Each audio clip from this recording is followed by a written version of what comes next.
Hey girl, hey, it's your girl Shameka, and I'm back with another video. I'm going to be showing you how I achieved this beautiful look right here. Let's get straight into it. Make sure you watch all the way to the end.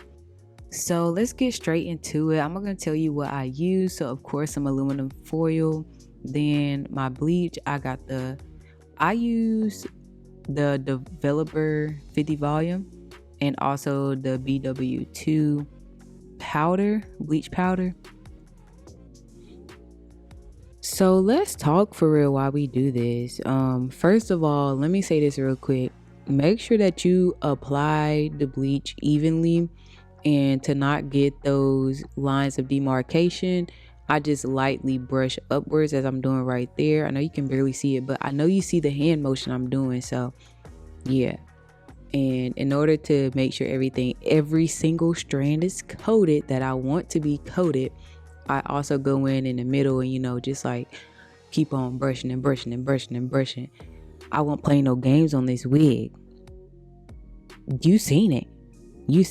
Okay, but anyway, in one of my videos, in a video when I built the gingerbread house, I had said something that really is sticking with me right now.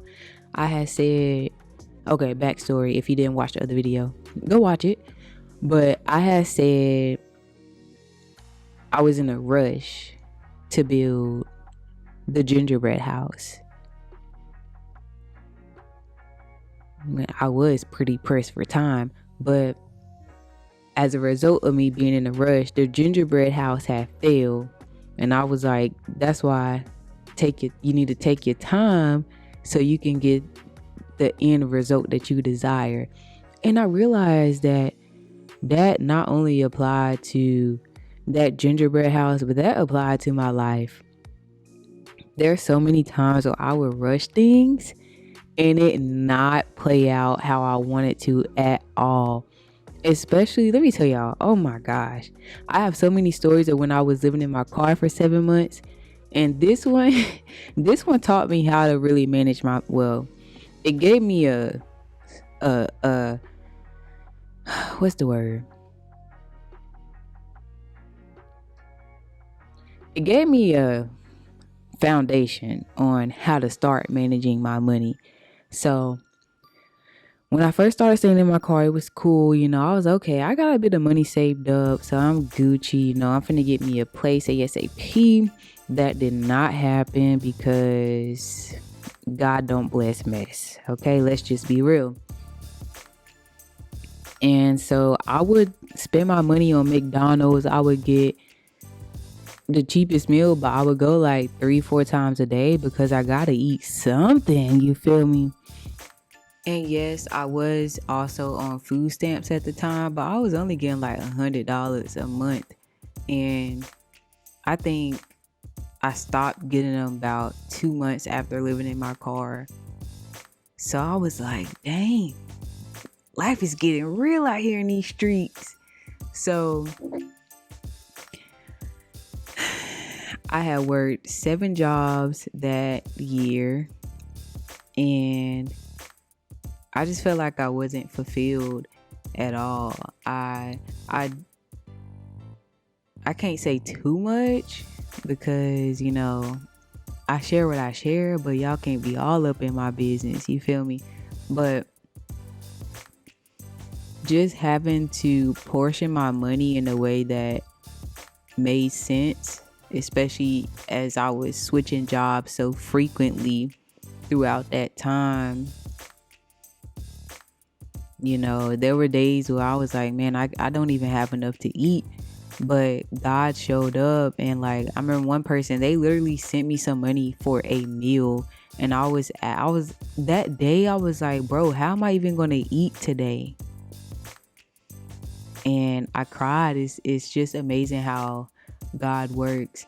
If you want to know how I showered, I finessed the gym.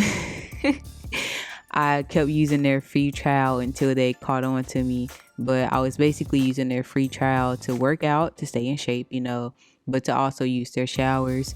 And then when I went to another city, I would just use the truck stop showers, and of course I had to pay for it. But when I was in that particular city, I was working at Amazon, so the money was coming in fast. So yeah, when the money was coming in fast, I felt like I didn't really have to budget or anything, like spend a check and get it right back type vibes. But as I matured, I realized that dang, this is not how life works. Oh, okay. So I'm bringing it back to how rushing applied to this. So at this time, I wanted to be a mindset coach and a confidence coach. I did coach a couple of women, a dozen of women actually, and they had phenomenal results. But I had also hired a coach for like $3,000, and I was using my credit card to pay for it. Y'all, I was in such a mindset that I would get this coaching, I would launch this business, and people would pay me, and I wouldn't need to have a 9 to 5 or any type of job. I wouldn't have to work for anybody else. But God said, Shameka, this is not how things work. So I had my launch, but nobody bought in, and I was pretty upset. I was discouraged, and then I had quit my job. I needed to pay this girl, and I'm like, bro, life is life, and for real, because of what I have done, because of my choices I made. It didn't have nothing else to do with nobody else. It wasn't God's fault. It wasn't my mama's fault. It wasn't my daddy's fault. It wasn't people who bullied me in middle school fault. My bad, y'all. That's my phone telling me it's about time to start wrapping this up. But all of this was my fault. I rushed things and they blew up in my face. Now I got the, working those 7 jobs and living in my car and literally destroying my credit because of me not being able to pay my credit off because I paid for a coaching program that did not have a return on investment. Because I wanted to be so independent. And my dad will always tell me, no person is an island to themselves. But I didn't listen, of course. So all of that helped me to become mature spiritually, emotionally, all that. Heavy on the emotionally, because there were times where, and when I look back, it's like, dang, I used to cry over this stuff and like throw a fit. But now I take a deep breath and I realize, and I think about how I can solve this problem that I am facing. So I don't regret living in my car for 7 months at all. I actually had a lot of fun despite the cold nights where I couldn't feel my toes when I woke up in the morning. Despite not feeling safe and having to cover up my windows. Despite the towing company coming while I was asleep and then realizing I was in a car and taking it off my car. Child, I could go on and on and on about this, man. Let me know if y'all want some more stories, because I got all the details. Some of them I can't say because that's really none of y'all business, but I mean, I'm an open book for the most part. I don't mind sharing, my downfalls. I don't mind sharing that with y'all because I have learned a lot, and somebody might need to hear this to learn from it as well. So yeah. And ironically, during this time of living in my car, I had rented out a storage space, and I made my first wig while I was living in my car.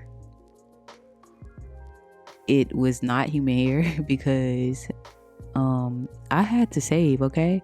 I just wanted to get the experience of making my first wig, but I knew that I was serious about this wig business. I just didn't know how in the world it was going to be started, whether I had to work out of that storage or find a place to live at, which I did, thankfully. Thank you to my dad. I was going to make it happen. Well, God was going to make it happen. I trusted in the vision that God gave me because I had wrote this vision down. I just didn't believe that I could do it. I didn't believe that it was for me because I have tried a lot of things and failed at it. I have. I'm not afraid to admit that, but I'm also not afraid now to start over, and see that, hey, maybe this wasn't for me. And I think that's why a lot of people don't start what their heart desires. They don't think that it's for them. They see everybody else, they cheer them on. Wow, this is literally what one of my coaching clients had told me. But they cheer them on, but they don't think that it's for them. They don't think that they can do it because their self-esteem, their confidence in themselves is so low. But they have so many great accomplishments. They just have to really look at them, find their confidence in God, because with God, all things are possible. Make a plan, write the vision and make it plain. And man, go after it. Go after it. And I know I talked for this whole thing, but I kind of like doing this. Let me know if y'all like this kind of video. I hope this message helps somebody. This is the end results. I loved it, as you can tell from the beginning of the video. I loved it. It looks super cute, period. But yeah, it's your girl Shameka, and I'll talk to you soon.